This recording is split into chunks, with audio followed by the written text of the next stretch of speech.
Aussi ces universités des quartiers populaires, où est-ce qu'on essaye tout simplement d'avoir un temps politique des sujets qu'on peut discuter, qu'on peut traiter, qu'on peut effectivement, y compris ceux qui sont d'actualité, et comment à côté de ça, sachant que PSN c'est une dynamique de militants qui luttent dans les quartiers avec un ancrage, à côté de ça il y a d'autres militants, d'autres organisations qui sont aussi dans la lutte, et on espère que du coup ça permettra par la suite à ce qu'on arrive à raccrocher les wagons les uns les autres et qu'on puisse mener ensemble une partie des combats qu'on mène concernant cette justice sociale. L'Université des quartiers populaires, c'est la 3e édition. Celle-ci, elle s'organise depuis le mois de septembre, en reprenant quand même des choses qui avaient été travaillées depuis le mois de mars l'année dernière, donc ça fait quasiment un an au final. Et on a... Alors officiellement, il y avait 200 personnes attendues. Il y a eu des annulations à cause des grèves, etc. Mais en fait, il y a plein de monde qui n'était pas attendu, qui est arrivé, et du coup, je pense on reste autour de 200 personnes. Assez facilement, peut-être même plus, parce que j'ai vu la salle à un moment donné qui explosait un peu. Ils étaient prêts après presque tous les moyens. Ils n'étaient pas dans une position justement d'empêcher une fermeture, mais de trouver des alternatives. Ça doit commencer avant d'aller. Quand ton enfant est mauvaise note, tu cherches d'abord à la maison. Il n'a jamais été question de mettre en opposition l'école. Alors, à la table ronde, on a tous partagé.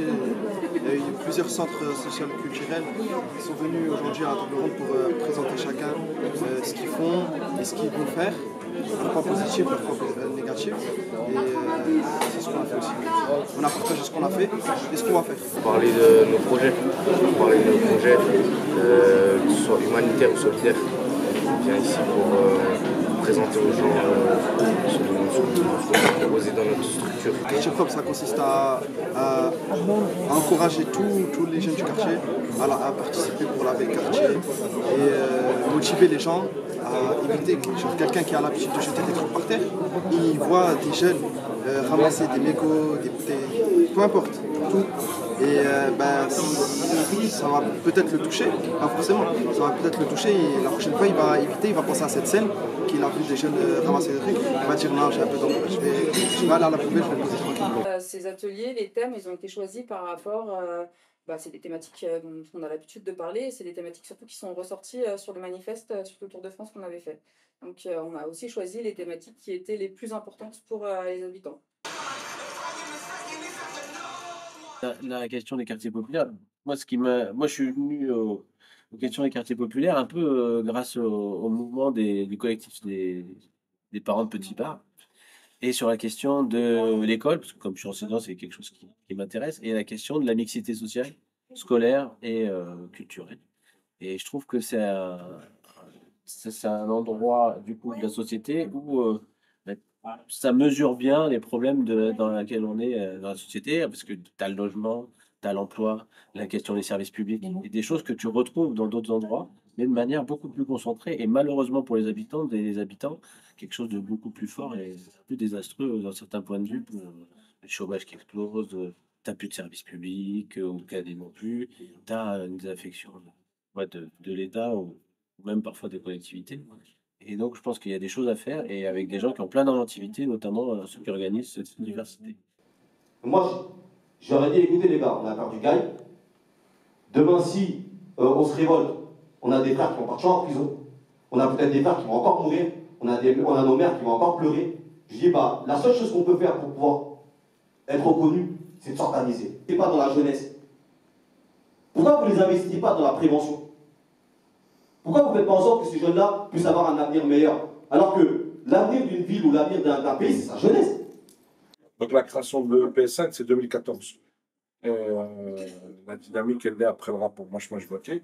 Mohamed a la bonne idée de réunir un certain nombre de militants associatifs sur le territoire national pour lancer une dynamique autour de PSN, de Passando. Et rapidement, on se dit qu'il faut organiser une université des quartiers populaires pour permettre la rencontre, pour permettre le débat, l'échange, les échanges d'expériences, les échanges d'expertise, mais aussi la rencontre physique des militants des différents territoires où le PSN est installé. Et la première occupée se déroule à Angers, avec un certain nombre de militants qui se découvrent les uns les autres, parce que tout le monde ne se connaît pas, au-delà de ce que chacun fait dans son territoire. C'est aussi une synergie des forces et des expériences. Donc, il y a une première université d'été qui se passe à Angers, et très vite, on se dit qu'il faut en faire une tous les 2 ou 3 ans, et puis il s'ensuit une autre à Roubaix aussi, qui permet aussi un certain nombre de rencontres. Mais ces moments-là, c'est aussi des moments de formation, c'est des moments de débat, c'est des moments où on rencontre aussi des intervenants extérieurs, que ce soit intellectuels, que ce soit des journalistes, que ce soit des militants, que ce soit des milieux culturels, artistiques. Il y a des expos, enfin bref, on essaye de faire de ce moment-là un moment riche en échange. Moi, je me souviens de m'occuper ici, enfin pas d'occuper du lancement en 2016.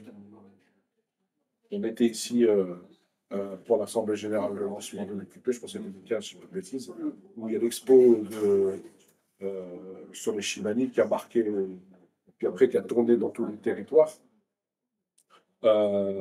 Après, on a eu des moments où on a eu des invités qui nous ont parlé de l'histoire de l'immigration, qui nous ont parlé de la place des médias, qui nous ont parlé de tous les sujets qui nous concernent.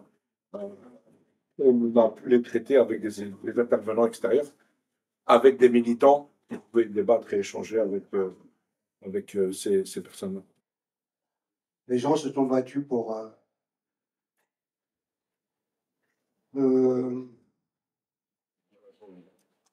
la fin des bidonvilles, des cités de transit, pour les papiers, pour la Palestine, un certain nombre, contre les violences policières, contre la double peine, pour des logements dignes, etc. Donc il y a toute une lignée de gens qui se sont battus depuis plus de 40 ans dans ces quartiers. Et malgré tout ça, en vrai, la gauche dans son ensemble, je ne veux pas pointer, Éric Coquerel est là, bon, c'est pas le pire des défis, loin de là. Non, mais voilà. Non, mais en vérité, il a essayé, lui, de pousser un peu, bon, c'était difficile, on reviendrait dessus si vous voulez après. Éric Piolle est parti de l'ELB, il n'y a pas de problème, tout. Pour dire clairement les choses, et c'est vraiment très simple, c'est que on ne peut plus faire semblant. Il va y avoir des prochaines élections municipales, etc. Et c'est aidé par certains de vous. Il va falloir, on dit cash, se présenter, être présent dans le cadre de ces élections, y compris contre certains membres ou pas d'un UPS, machin, etc. Eh bien, on le fera. Pas par opposition stérile, machin, etc. Mais parce que notre parole ne peut pas être représentée par ceux et celles qui ne connaissent pas nos réalités. C'est tout. C'est vrai pour les femmes, c'est vrai pour nous. On va pas avancer. C'est-à-dire qu'aujourd'hui, on s'est réunis, il y aura d'autres rendez-vous qui vont arriver, et comme disait Tarek, on va aussi créer des choses qui vont peut-être, un moment ou un autre, pousser tous ceux qui nous regardent de loin à nous prendre un peu plus au sérieux. Parce qu'en gros, tant qu'il n'y a pas un rapport de force, on ne sera pas respecté.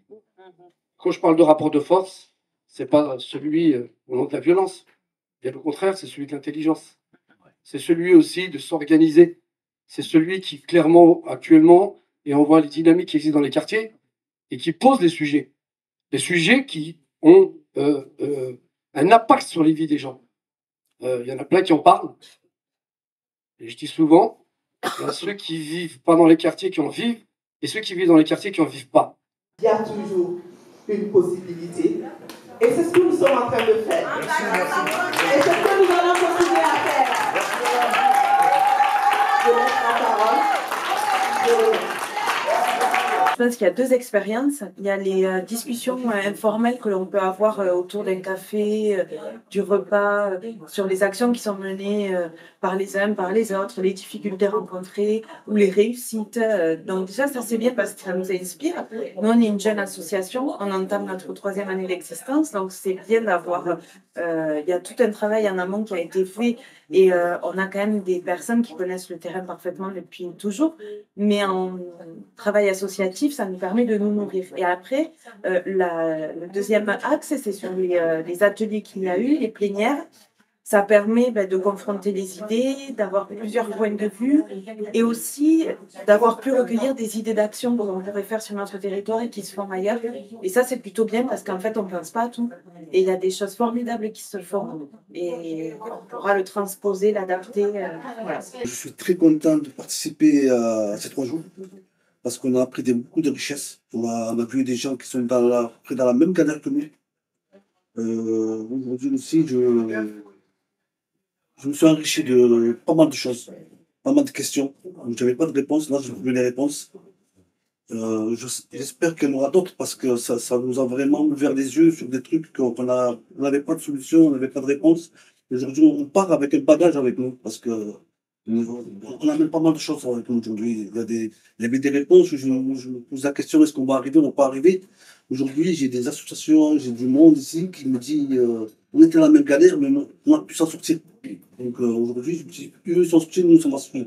Aujourd'hui, je me dis, si tout le monde met un peu du sien, on va y réussir. Je m'enrichis en information, je m'enrichis en expérience, partage, communication. Il y a de la convivialité et on s'aperçoit qu'on a tous les mêmes problèmes dans tous les quartiers de la France. Bon, c'est national. On s'aperçoit que tous les problèmes sont les mêmes. L'intérêt d'une université comme ça de Passe en Nous, c'est de faire du réseau, c'est super important. Il y a un penseur qui disait, il y en a qui sont dans le ghetto et il y en a qui font du réseau. Je pense qu'il faut être dans le ghetto, mais faire du réseau. 2, mutualiser les bonnes pratiques. 3, prendre des téléphones, des mails, mutualiser les pratiques et faire du réseau. Et enfin 3, monter en qualification. Donc moi, c'est ce que je suis venu faire. Je repars avec des numéros de téléphone, des mails, des conseils, des relais, des avis, des critiques. Et après, quand je remonte dans le Nord, je fais ma tambour. Donc ces rencontres-là, elles sont fondamentales. Et elles sont physiques, ce qui change du digital qui a un peu dans la vie sociale. C'est bien, c'est un peu physique, je vous rencontre. Donc voilà l'intérêt d'une rencontre nationale du syndicat des quartiers populaires. Franchement, je ne les ai pas vu passer cette année. Le bilan, pour moi, il est super positif. Il a été riche à travers les tables rondes, à travers les intervenantes et les intervenants qu'on a invités, à travers les plénières. Clairement, on a pu mettre en place des débats de qualité. Et surtout, là où je suis très content, c'est qu'on a réussi à mettre autour d'une table des partenaires qui militent aussi dans le quartier, où on n'était pas toujours d'accord pour des choses. Et on a réussi à se mettre d'accord de se dire qu'il va falloir qu'on organise un autre temps. On va construire. On va construire d'ailleurs. On puisse avoir un temps au mois de septembre qui permette d'avoir exactement, peut-être différemment, mais un temps de réflexion, de stratégie, pour créer ensemble un seul rapport de force dans nos luttes, pour les faire entendre, y compris face à des responsables politiques. On a parlé des syndicats aussi, qui devraient aussi s'intéresser un peu plus à nos luttes. Ça nous permettra à un moment ou à un autre de pouvoir poser ça sur la table et d'avoir cet outil pour pouvoir avoir cette convergence et la faire entendre.